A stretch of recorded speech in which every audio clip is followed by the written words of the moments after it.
So நம்ம போன class என்ன பார்த்தோம்னா ப்ராப்ளம்ஸ் ஆன் ட்ரெயினில் வந்து பேசிக்ஸ் பார்த்தோம். இப்போ நம்ம என்ன பார்க்க போறோம்னா ப்ராப்ளம்ஸ் ஆன் இந்த ட்ரெயின்ஸில் வந்து ப்ராப்ளம்ஸ் என்னன்றது நம்ம பார்க்க போகிறோம். ஸோ நம்ம எப்படி ப்ராப்ளம் பார்த்தோம்னு பாருங்க. ஸோ நம்ம ப்ராப்ளம்ஸ் ஆன் ட்ரெயினில் பேசிக்கான ஃபார்முலா என்ன சொல்லி கொடுத்தேன் உங்களுக்கு, speed is equal to distance by time. So moreover நான் அந்த ஃபார்முலா வச்சு உங்களுக்கு கீழே கொண்டு வருவேன். ஸோ எப்படி வருதுன்றதை பாருங்க. சரிங்களா? ஸோ ஃபர்ஸ்ட் ப்ராப்ளம் என்ன இருக்குன்றத பாருங்க. ஸோ ஃபர்ஸ்ட் ப்ராப்ளம் என்ன இருக்குன்னு பாருங்க.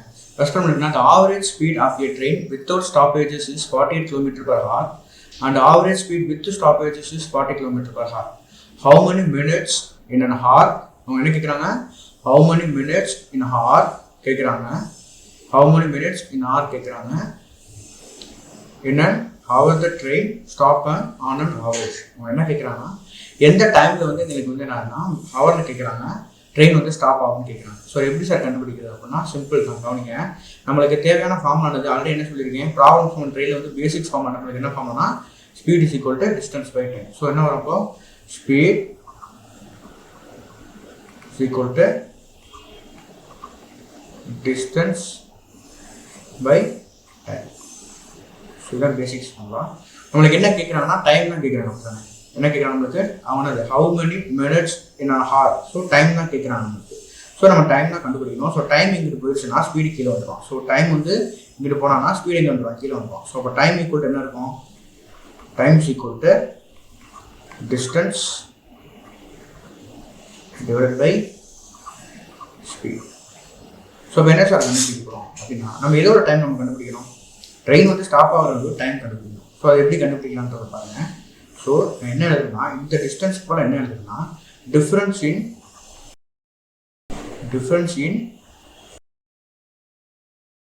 சரிங்களா, ரெண்டு டிஸ்டன்ஸ் இருக்கலாமாப்பா. ஸோ டிஃபரன்ஸ் இன் டிஸ்டன்ஸ் எப்படி கண்டுபிடிக்கணும்னு நான் சொல்கிறேன். டிவைட் பை என்னன்னா ஸ்பீட் வித்தவுட்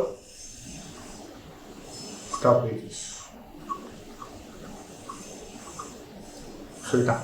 ஸோ இது எப்படி கண்டுபிடிக்கலான்றதை வந்து நான் வந்து சொல்லி கொடுத்துருக்கேன் இப்போ உங்களுக்கு. ஸோ நம்ம வந்து என்ன டைம் வந்து என்ன கண்டுபிடிக்க போகிறோம்னா, எப்போ வந்து எனக்கு என்னது ட்ரெயின் வந்து எனக்கு ஸ்டாப் ஆகும் அப்படின்றத நம்ம கண்டுபிடிக்க போகிறோம். ஸோ அதுக்கு வந்து ஃபார்முலா எனக்கு கொடுத்து நம்ம வந்து speed is equal to distance by time அப்படின்றதெல்லாம் நம்ம கண்டுபிடிச்சோம். ஸோ நெக்ஸ்ட் என்ன எப்படி கொண்டு போகிறேன்றதை பாருங்கள். ஸோ இப்போ என்ன ஃபார்முலா சொல்லி உங்களுக்கு, time is equal to difference in distance of width and without stoppage divided by speed without stoppage வரும். ஏன்னா ஃப்ரீயாக வந்து ட்ரெயின் போவோம். சரிங்களா?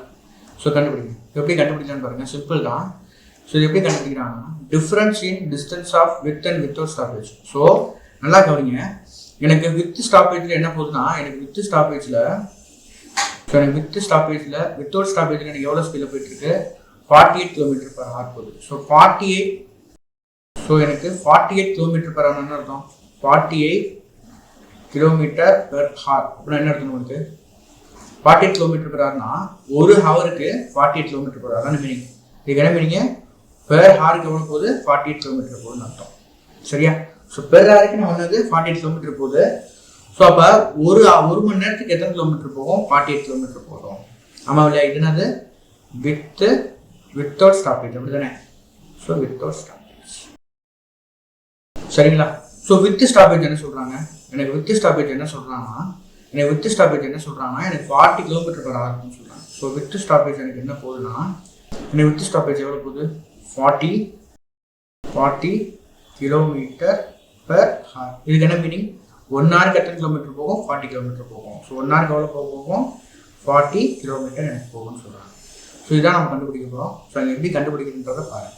ஸோ எப்படி கண்டுபிடிக்கலாமா, எனக்கு டிஸ்டன்ஸ் கண்டுபிடிக்கணும், டிஃபரன்ஸ் டிஸ்டன்ஸ் கண்டுபிடிக்கணும். ஸோ எனக்கு வித்தவுட் ஸ்டாப்பேஜ் எத்தனை டிஸ்டன்ஸ் போகும், ஒரு மணி நேரத்துக்கு 48 km போகும். அதே போல் வித் ஸ்டாப்பேஜ் எனக்கு எவ்வளோ போகும், 40 km போகும். டிவைட் பை என்னது speed without stoppage. Speed without stoppage எனக்கு எவ்வளோ, 48 இருக்கா பாருங்கள்.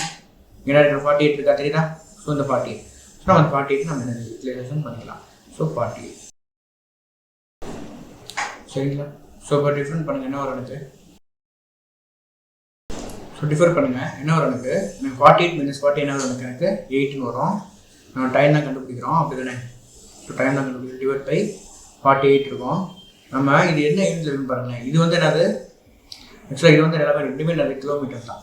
ஸோ மேலே எனக்கு என்ன இருக்கும், கிலோமீட்டர் இருக்கும். இது வந்து என்ன எனக்கு ஸ்பீடு. ஸோ என்ன இருக்கும், எனக்கு கிலோமீட்டர் பெர் ஹாரில் இருக்கும். ஸோ மேலே கொண்டு போனால் என்ன இருக்கு பாருங்க, எனக்கு என்ன அது ஹார் மேலே போயிருமா. அப்போ 8/48 எனக்கு என்ன இருக்குன்னா கிலோமீட்டர். இந்த யூனிட் அப்படியே தான் இருக்குது, கிலோமீட்டர் இருக்குது, இதான் இந்த கிலோமீட்டர். எனக்கு இது வந்து மேலே கொண்டு போய் என்ன எனக்கு ஹவர்/கிலோமீட்டர் எனக்கு மாறிடும். ஸோ கிலோமீட்டர் கேன்சல் ஆகிடும். ஸோ எனக்கு என்ன யூனிட் இருக்குன்னா 8/48 ஹாரில் இருக்கும்.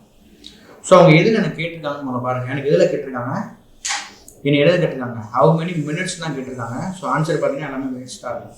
ஸோ மினிட்ஸ் நம்ம கண்டுபிடிக்கணும். ஸோ அப்போ ஹவர்லேருந்து எப்படி மினிட்ஸ் மாற்றுவீங்க, 1 ஹாருக்கு எனக்கு 60 மினிட்ஸ். So 8/48 × 60 minutes. சரிங்களா. ஸோ இப்போ எனக்கு என்ன யூனிட்டாக மாறிடுச்சு, எனக்கு மினிட்ஸாக மாறிடுச்சு. ஸோ நம்ம என்ன பண்ணலாம், எப்பவும் போல அடிச்சு கொடுக்கலாம். ஸோ என்ன அது 4 12s are 48, இங்கே என்ன வரும் 5 12s are 60. சரிங்களா. அடுத்து அது 1 4s are 4, 2 4s are நம்மளுக்கு என்ன வரும் 8 வரும். ஸோ ஆன்சர் என்ன வரும் எனக்கு 2 5s are 10 minutes. ஸோ நம்மளுக்கு ஆன்சர் என்ன வரும், நம்மளுக்கு 10 மினிட்ஸ் வரும். இந்த 10 மினிட்ஸ் தான் நமக்கு ஆன்சர். சரிங்களா, புரியுது எல்லாத்துக்கும். ஸோ என்ன கேட்டிருக்கான்னு பாருங்க, அதுக்கேற்றாமல் என்னது சம்மா சால்வ் பண்ணி 10 மினிட்ஸ் தான் நமக்கு ஆன்சர். சரிங்களா. ஸோ நெக்ஸ்ட் சம் என்ன இருக்குன்றதை நம்ம பார்க்கலாம். நெக்ஸ்ட் சம் என்ன இருக்குன்றதை பாருங்க. A and B are 2 station சொல்கிறாங்க. A and B என்ன சொல்கிறாங்க, எனக்கு 2 ஸ்டேஷன் அப்படின்ற சொல்கிறாங்க. ஏயும் பின்னு இருக்குது, எனக்கு 2 ஸ்டேஷன் சொல்கிறாங்க. சரி, அதுக்கடுத்து என்ன சொல்கிறாங்க பாருங்க.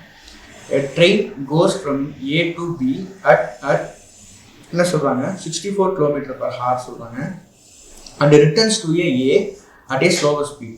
If its average speed for the whole journey is 56 km/h, at what speed did it return அப்படின்னு கேட்குறாங்க. ஸோ சம்மு என்ன சொல்ல வராங்கன்றதை நீங்கள் பார்த்துக்கோங்க. ஸோ சம்மு என்ன சொல்ல வராங்கன்றதை பாருங்களேன். ஏபின்னு ஒரு 2 ஸ்டேஷன் அப்படின்னு சொல்கிறான். சரி, ஏன்ற ஒரு ஸ்டேஷன் சொல்கிறான், நம்ம என்ன சொல்கிறான் பின்ற ஒரு ஸ்டேஷன் சொல்கிறான். சரிங்களா. A train goes from A to B. ஏலேருந்து எங்கே போகுது, ட்ரெயின் வந்து எங்கே போகுது, பி ஸ்டேஷனுக்கு போகுது. சரிங்களா, போகுது. அட் என்ன ஸ்பீடு சொல்கிறான், போகும்போது என்ன ஸ்பீட் சொல்கிறான், 64 km/h என்ன சொல்கிறான், ஹார் சொல்கிறான். சரிங்களா.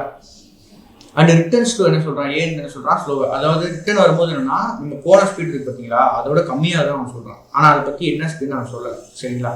அதுக்கடுத்து என்ன சொல்கிறாங்க பாருங்க. If it's average speed for the whole journey is 56 km/h.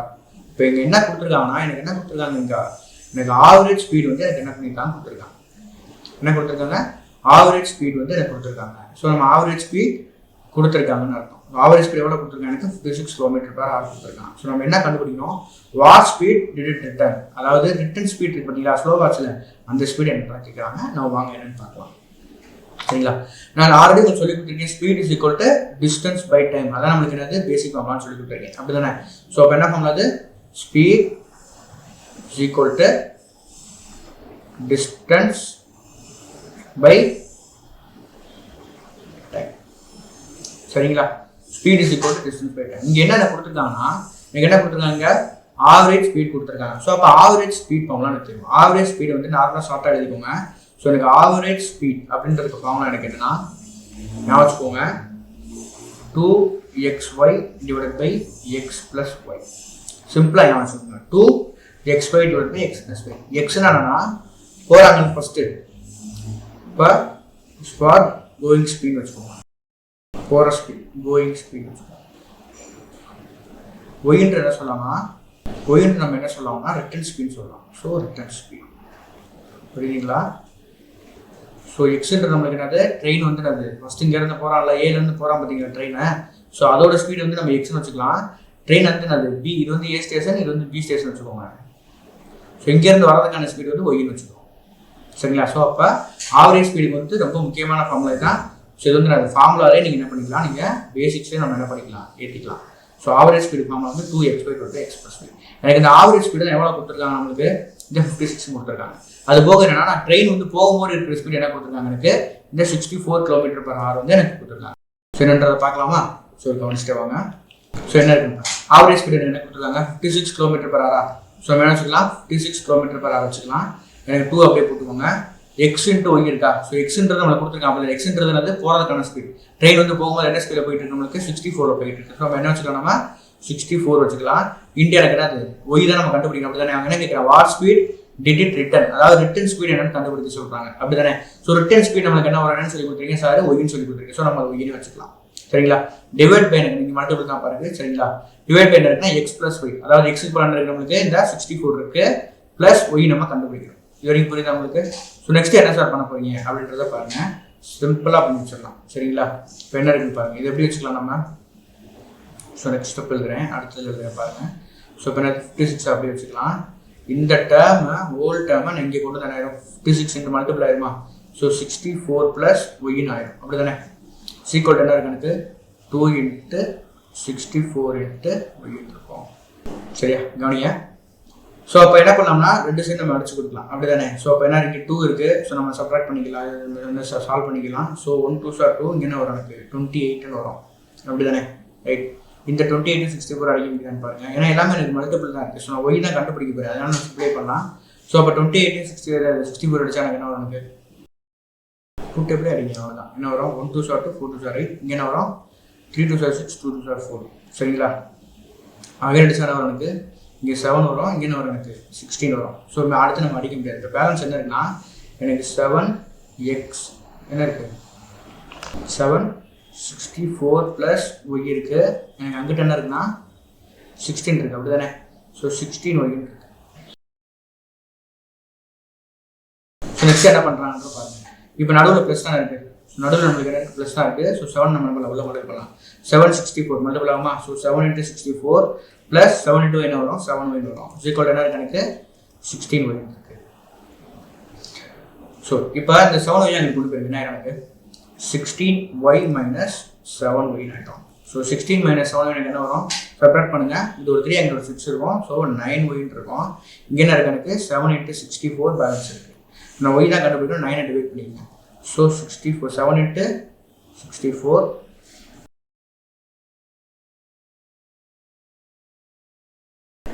So இப்போ கவனிங்க 7 இன்ட்டு 64. ஸோ 7 இன்ட்டு 64 இங்கே வச்சுக்கோங்க. ஸோ 7 இன்ட்டு 64 இருக்கு எனக்கு இஸ் ஈக்குவல் டு என்ன இருக்குங்க 64 ப்ளஸ் ஒய் ப்ராக்கெட் இதுதானே இஸ் ஈக்குவல் டு என்ன இருக்குன்னா எனக்கு 16 ஒய்ன்றது இருக்குது சரிங்களா. நடுவில் ப்ளஸ் இருக்கனால 7 என்ன பண்ணி உங்களுக்கு மல்டிபிள் பண்ணுங்க. அப்போ எனக்கு என்ன கிடைக்கும் 7 into 64 plus 7 into y is equal to எனக்கு என்ன கிடைக்கும் 16 ஒய்ன்றது கிடைக்கும். ஸோ இந்த 7 நம்ம இங்கே கொண்டு போயிடலாமா. ஸோ அப்போ என்ன இருக்கு எனக்கு 7 இன்ட்டு 64 இஸ் ஈக்குவல் டு என்ன இருக்குன்னா 16y மைனஸ் 7y நம்ம கிடைக்கும் சரிங்களா. இப்போ நான் என்ன கண்டுபிடிக்கணும் 16y மைனஸ் 7y என்ன கிடைக்கும் எனக்கு 3 இன்ட்டு ஒரு 9y கிடைக்கும். ஸோ 9y எப்படி இருக்கணும். இப்போ 64 என்ன இருக்குங்க 7 இன்ட்டு என்ன இருக்கும் எனக்கு 64 இருக்கும். நான் ஒய் தான் கண்டுபிடிக்கணும். ஸோ அப்போ 9 கீழே டிவைட் பண்ணிக்கலாம். அப்போ 7 இன்ட்டு 64 டிவைட் பை 9. ஸோ அப்போ சால்வ் பண்ணால் நம்மளுக்கு என்ன கிடைக்கும், உங்களுக்கு ரிட்டர்ன் ஸ்பீட் கிடைக்கும். ஸோ எப்படி சால்வ் பண்ணலாம்னு பாருங்கள். இது ரெண்டையுமே மல்டிபிள் பண்ணிடுங்க. 64 இன்ட்டு 7 மல்டிபிள் பண்ணிடுங்க. சரி எப்படி சார் மல்டிபிள் பண்ணலாம், சிம்பிள். எப்படி மல்டிபிள் பண்ணலாம் 64 இன்ட்டு 7 எனக்கு என்ன வரலாம், எப்படி போடலாம் 7 இன்ட்டு 60 ப்ளஸ் 4ன்னு போடலாம். அதில் நீங்கள் சொல்லி கொடுத்துருக்கேன் இந்த மெத்தட்லாம். Divide by 9 divide by is equal to 1. So 7 வந்து முதல்ல 60 வச்சு மல்டிபிள் பண்ணுங்கள், அடுத்த என்னது 4 வச்சு மல்டிபிள் பண்ணுங்கள். அப்போ என்ன கிடைக்கும் 7 6 420 வருமா. ஸோ எனக்கு என்ன வரும் எனக்கு 420 வரும். 7 இன்ட்டு 16 வரும் 420 வரும். ஸோ எனக்கு என்ன கிடைக்கும் இங்கே 420 இருக்கும் ப்ளஸ் இங்கே என்ன இருக்கும் அதே மாதிரி என்னது 7 4 28 சரிங்களா. 12 என்ன இருக்குது எனக்கு 9 இருக்குது. ஸோ இப்போ 12 வச்சுக்கோங்க. 420 ப்ளஸ் 28 என்ன வரும் 448 வரும். டிவைட் பண்ணி இருக்கும் 9 இருக்கும் ஈக்குவல் டு 8. இப்போ 9 டேபிள் எடுங்க என்ன வரும் 4 தானே போட முடியும் இப்படி தானே. ஸோ 4 போடலாம். 4 போட்டால் என்ன ஆயிரும் 36 வருமா. 4 9 சார் 36 பேலன்ஸ் என்ன இருக்கும் 8 இருக்கும். ஸோ 8னா அது 88 ஆயிருமா. 88 என்ன போடலாம் 88க்கு என்ன போடலாம் 9 9 தான் போட முடியும். ஸோ 9 9 சார் எனக்கு 81 வரும். பேலன்ஸ் எனக்கு 7 இருக்கும். 7 வந்து 9 டேபிள் போகாது. ஸோ பாயிண்ட் வச்சு எனக்கு 7க்கு 0 சேர்த்துக்குவோம் அப்படி தானே. ஸோ 7க்கு 0 சேர்த்து எனக்கு என்ன வரும் என்ன டேபிள் போடலாம் 7 போடலாம். 7 9 சார் 63 போடலாம். ஸோ அப்படி தானே. ஸோ எனக்கு 7 9 சார் 63 போடலாம். சரி ரைட்டு. பேலன்ஸ் என்ன இருக்கும் அகைன் 7 தான் இருக்கும். ஸோ அகைன் என்ன வரும் 7 9 சார் 66 வரும். 7 9 சார் 63 வரும். பேலன்ஸ் 7 எனக்கு போயிட்டே தான் இருக்கும். ஸோ எனக்கு ஆன்சர் வந்து என்னன்னா 49.77 போயிட்டே தான் இருக்கும். ஸோ அப்போ எனக்கு ஒய் என்ன கிடைக்குன்னா 49.77 கிலோமீட்டர் பெர் ஹவர் தான். சரிங்களா. எனக்கு ஆன்சர் என்ன கிடைக்குது 49 கிடைக்குது. ஆன்சர் வந்து 49.47 49.77 km/h நமக்கு கிடைக்குது. ஸோ அதான் இந்த ஆன்சர். ஸோ நம்மளுக்கு ஆன்சர் வந்து என்ன கிடைக்குதுன்னா எனக்கு 49.77 தான் நமக்கு கிடைக்குது. சரிங்களா? நம்ம ஆன்சர் வந்து இந்த 49.77. ஸோ நம்ம நெக்ஸ்ட் டைம் என்ன பார்க்க போகிறோம்னா a train running at 7/11 of its own speed reached a place in 33 hours. 33 ஹவர்ஸில் வந்து என்னது ஒரு ட்ரெயின் வந்து மூவ் ஆகி நம்மளுக்கு ஒரு பிளேஸ் வந்து ரீச் ஆகுதுன்னு சொல்லியிருக்காங்க.